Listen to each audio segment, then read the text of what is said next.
So thank you so much for coming and participating in the redistricting process. Your voice and your community's voice is so important to this process. Public input is pivotal to the process of redistricting, and I hope that you all will submit your own public testimony today, either in person or online. We rely so much on public to help draw lines in a way that is fair for as many people as possible. So, who is in charge of redistricting? The City Council appointed this advisory commission to study and make recommendation with respect to redistricting.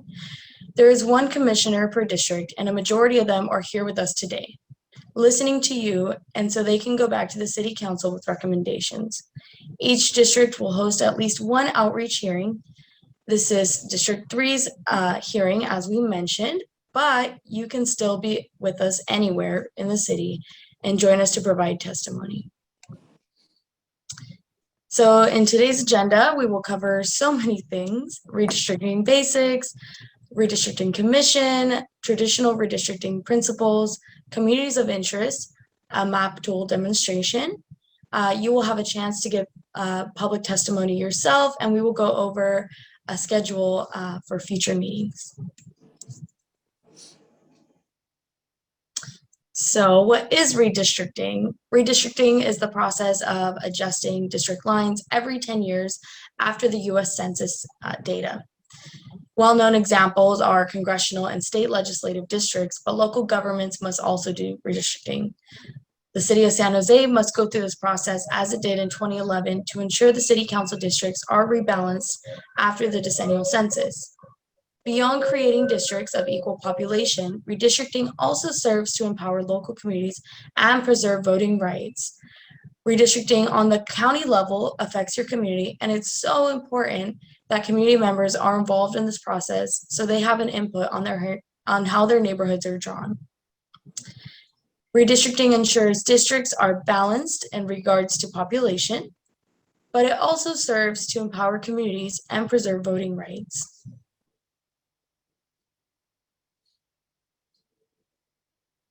So, your redistricting commission, the council appointed a 10-member redistricting commission, as we mentioned earlier, to assist them in community outreach. The goals of the commission are as follow: to conduct community outreach hearings, such as today, identify communities of interest from public input, and ultimately present a recommendation map to the city council.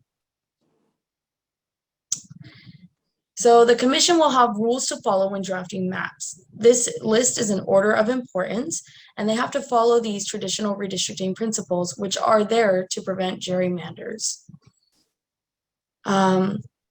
So these are a list, a number of criteria that are nationally used and upheld by courts. The first is to be relatively equal in size, people, not citizens. So an example of this is that every person in a district must have equal representation. An example of this is that a baby should have just as much representation as a 67-year-old. The line should be contiguous, and districts should not hop or jump. An example of this is you should be able to draw a line on a map without lifting your pencil. They should follow city council, county, and local government lines. Other lines such as water districts and fire districts or other local districts may also be used. Finally, they should keep districts compact in appearance and function. So an example of this is that two houses may appear next to each other on a map in appearance, but in function might be separated by a freeway, making it so you have to travel over a mile to get to the houses that appear compact in appearance. And next, we will go over communities of interest. This is going to be a huge part of the presentation. So a community of interest is a neighborhood, community, or group of people who have common policy concerns and will benefit from being maintained in a single district. Communities of interest are defined by you, the local community members. Another way of understanding a community of interest is that it's simply a way for a community to tell its own story, about what neighbors share in common and what makes it unique when compared to other surrounding communities. Keeping communities of interest together is an important principle in redistricting. It can be especially helpful to communities that have been traditionally left out of the political process. Community members can define the communities by telling their own stories and describing their concerns to policymakers. Without this, those that may not have their best interests in mind will define the communities for them. All right, another definition on communities of interest are that they are the building blocks of districts. A community of interest includes ethnic and language minorities and other groups. They should be subjective. Another way to think about this is that they do not always need census data to submit a community of interest. It's not always about mathematics and data, rather about personal stories. Personal stories can be incredibly powerful when explaining what your own community of interest is. They should be open-ended to be as inclusive as possible. And communities covered by the Voting Rights Act, which is a federal law that seeks to remedy racial disenfranchisement. And these communities that are protected are listed here: Latinos, Asians, and African Americans.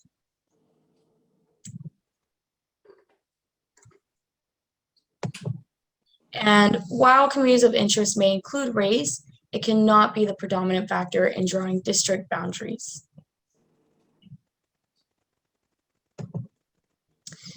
These are just a few examples on how you can start thinking of your community of interest. Historical communities, economic interests, ethnic areas, cultural amenities, religious facilities, immigrant communities, tourism areas, outdoor recreation areas, downtown, urban, rural, or agriculture. If you can make the argument that your community of interest is a community of interest, it likely is a community of interest. So, what is not a community of interest? The Fair Maps Act explicitly prohibits these groups from being considered as communities of interest. Political party affiliation, so for example, Republicans or Democrats, incumbents, and political candidates. It is also hard in redistricting to truly utilize groups of similarly minded people who do not share a geographic location or are citywide. And while the final bullet is not illegal under the Fair Maps Act, it is quite difficult to draw under a community of interest. We're trying to help protect communities of interest when we draw maps, and if a community of interest is 80% of a city, then that doesn't really help map drawers. So some questions to think about when you're drawing your own community of interest or thinking about your own community of interest are: does your community have a shared culture, characteristics, or bond? As I mentioned earlier, personal stories are so powerful. So finding community members willing to share examples of things residents share in common and what makes your community unique. Imagine describing your community to someone who wants to move to your community. Does your neighborhood share certain celebrations or traditions? Are there important places where your community gathers? And what is the history of how your community came together? Another question is the community geographic in nature? And is the community able to be mapped? You might also be thinking about concerns. Often communities get involved in redistricting because they feel their issues have not been adequately addressed by their elected representative. Highlighting community issues and personal stories and written narratives help demonstrate the importance of having elected officials who understand and respond to community needs. So has your community come together to advocate for important services? And have you worked for more recognition or support of your community? Lastly, another question to ask is, does the community's relationship with the jurisdiction and how is it affected by policy decisions made by elected officials? Another thing to think about is including statistics and data to support your testimonies. You can include data on education levels, graduation rates, median household income, poverty levels, access to technology, home ownership rates, language isolation, voter registration, and so much more. This information can be gathered from the U.S. Census Bureau, universities, local government reports, and other areas. Consider using reliable sources as the U.S. Census Bureau to find data on income, education, language, race, ethnicity, and ancestry. And now that we've gone over so much of what a community of interest is, I'd like to go over some examples of what a community of interest can be. You can raise your hand or answer in the chat box if you have an idea of whether the answer might be yes or no. So the first one, a group of renters who live downtown testifies to the city's Redistricting Commission. Would this be considered a community of interest?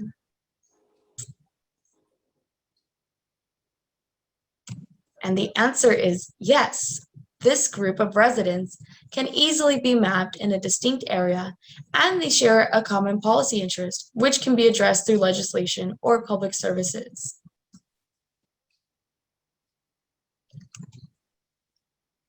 All right, a part of the town that has a historic nature, either as a former hub of business, community, or as an area that had been discriminated against through redlining or racially redistrictive covenants, should the city's Redistricting Commission prioritize this historical area when drawing their maps? Yes. I hear some yeses. And yes, historical communities and areas with historic discrimination can and should be recognized as a community of interest when drawing maps. Another example, this is a little tricky, but a group of dog owners living in the suburbs banded together to push their local elected officials to put in a dog water fountain in their dog park. Would their commission consider this a community of interest? The answer is actually yes. This is a group of people in a shared geographic location who have similar needs for public services. All right, and lastly, a statewide for people who are fans of San Francisco Giants testifies to the local Redistricting Commission. Is this a community of interest? I know this one's a little tricky. I know. So no, it is important that a community of interest is distinct enough to draw on a map. This group overlaps throughout the entire state, and it's unlikely that a governing agency has any say over these issues, and it's incredibly hard to map when they're spread out all over the districts. So now that you've learned a lot about what a community of interest is and is not, you might be wondering how you can share what your own community of interest is. One way to submit community of interest is in public hearings or using our community of interest survey form on the Commission website. Survey forms on the website are under Redistricting 2020 Communities of Interest tab. Online map submissions can be available in the coming month. Two types of expected input are communities of interest maps that will begin in August all the way through the end of the process, and district plans based on 2020 data. This is based on the release of the data, which should be coming in the next couple of weeks, and all the way through the final adoption. The City of San Jose will be using Districtor or District R as a public mapping tool to allow residents to draw their own communities of interest. This is super user-friendly, and you can create COIs, name and describe them, save them, and they will appear on the City of San Jose's Districtor or District R page, where you will be able to see other community members' maps as well.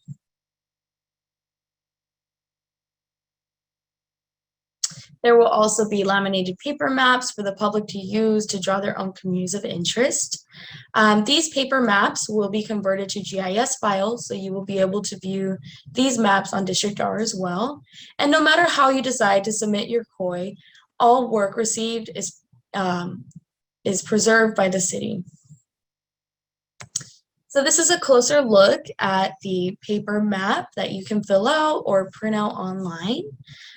You can add a community name, your own name, your email, and please provide a description as to why it is a community of interest.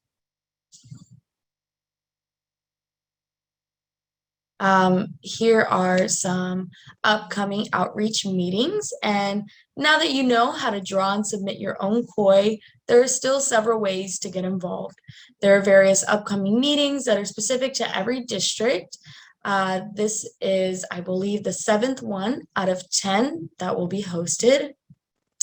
However, if you have showed up and this is not specific to your district, these are not limited to any members of the public who may want to attend outside your designated district. If you feel like you missed any information or want to bring some friends, there will be another chance today to participate at 2 p.m. And finally, you can find information and updates on redistricting on the San Jose website. And thank you so much. I'll pass it back to staff. Thank you, Gabriella. Was there going to be a more detailed presentation on the redistrictor, or was that encompassed in your? Yes, absolutely. If that's okay, I can pull up my screen again and do the presentation now. Excellent, thank you. First. Okay, so using the screen, can you see my screen? Wonderful. Okay. So using the link, you can find the link on the San Jose website. And when you use that link, it'll bring you here, tag San Jose, and you can scroll down. It'll give you some background information. And when you scroll down a little more, you'll see the links to click right here on where to start drawing your maps. But if you scroll down a little further, there's a public gallery where all those who have drawn their own maps will appear here, and even your own map after you've submitted it. There will be works in progress, so maybe maps that are drafts that you're still working on, and more of an about. All right, and to start drawing your own map, a community of interest map specifically, you'll want to click on the orange one to identify a community. When you click here, it'll bring you into this map of San Jose, and you might notice there are a bunch of gray areas. These are all census blocks. We are required to keep census blocks together. And a few tools that might be important are up to the top left corner, you will have zoom in and zoom out options. You can use it by clicking on zoom in or zoom out, or you can use the pan on your mouse. On the top right corner, you will see a hand here. You can use this hand, click here to move all around the map. And then you'll want to use this paintbrush to draw your communities. You can make your paintbrush size smaller and only click on one census block, or you can make it bigger and click on several census blocks. And if you don't like it for some reason, you can click on the eraser. You can also change the eraser size here and erase everything you've done and start over. So let's get started. For example, we can start drawing here. And I am not drawing my own community of interest map right now. I am just using this as an example. So you can start drawing and this blue area will start showing up. When you're done drawing your community of interest, you can name your community here. And then you can describe your community using the questions that we went over earlier. If you feel like there's an important place in your community of interest, you can go down here to important places and click new. When you click new, you will see this little X right here on the cursor, and you can click anywhere you want. When you click, you'll see a red dot appears. It's important that you name your important place here and describe it and explain to us why it's important. Finally, up here on the top right, you will see a magnifying glass. This magnifying glass is really great. You can scroll over your community and see all of the data and the information in your different census blocks here. If you want to draw a second community of interest, for example, maybe your first community of interest is where you live, and your second community of interest might be where you work. You can do that by clicking this plus sign here, and it will add another color. So this one is yellow, and you can click all over the map. If for some reason your communities of interest might overlap, they can overlap, and you'll see right here, it'll turn a little green color. And when you're done drawing, again, name your community and describe the community. And of course, you can add as many important places as you like. And the same thing, you can click up here and view the information. If you want more information, you can click here on data layers, and it will show you demographics based on race and other areas. It'll give you an evaluation here as well, an easier look on population, on Asian, Hispanic, white, and Black populations, as well as other populations down here and the citizens voting age populations. When you're done drawing your map, it's super important that you save all of your information. You want to go up here and click save. And once you've saved, this will pop up and you can select share now and it will go to the gallery, or you can select work in progress and come back to it later. It's super important that you name your plan. You can name it as your neighborhood name, or you can add your own name, whatever you're more comfortable with. And it's important also that you save this URL up here if you want to come back to it later. Or if you want to share it with your commissioners, and you can send that in via email, or you can print it out yourself up here using these three lines on the top right corner and go down to print PDF. And when you print this, you can send it in by mail or bring it in person. And finally, you can even email it by exporting it as a shapefile. So super user-friendly and fun to use. And if anybody has any questions, I'll be happy to take them now. Thank you very much, Gabriela, for that presentation. We will now turn it over to public comments. The city clerk will be calling on folks. We will start with those in person and then go on to those who would like to speak who are joining us by Zoom. So regardless of where you're at, please, you can raise your hand if you're in person, and then those of you who are participating by Zoom, if you could please use the raise hand function on the bottom of the screen to let the clerk know that you would like to speak. Do we have any speakers in person? Nobody in person, and I have one hand up on Zoom. So Michelle Nelmita, go ahead.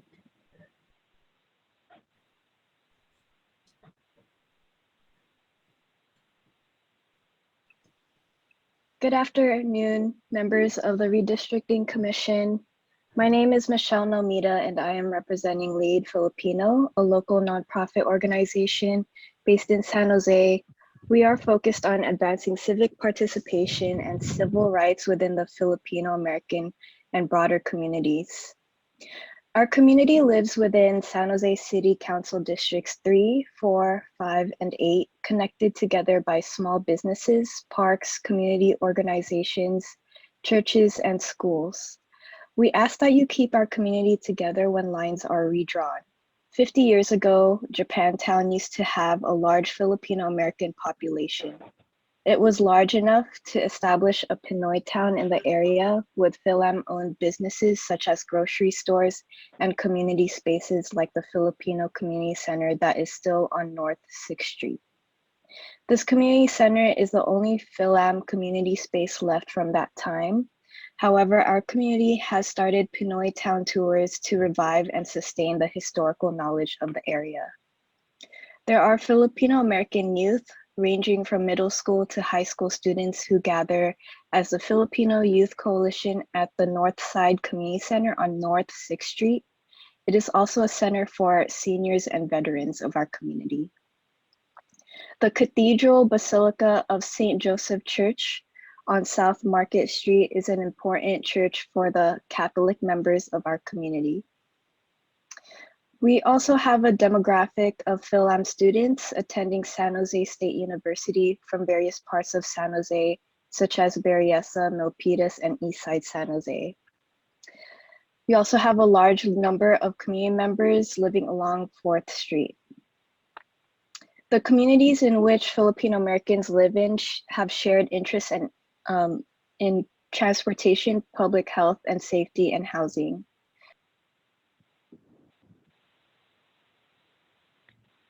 Thank you. I see no other hands. Is that correct?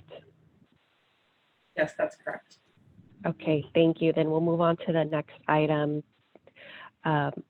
public comment and open forum. This is the time for public comment on items that are not on the agenda. The Brown Act prohibits the commission from discussing any item that is not agendized. Each speaker will be given 2 minutes. Again, if you would like to speak, please click on the raise hand function at the bottom of the screen, and the clerk will call on you. Okay, there are no hands. Okay. With that, we can adjourn the meeting. This meeting of the Redistricting Commission for District 3 is now adjourned. Thank you.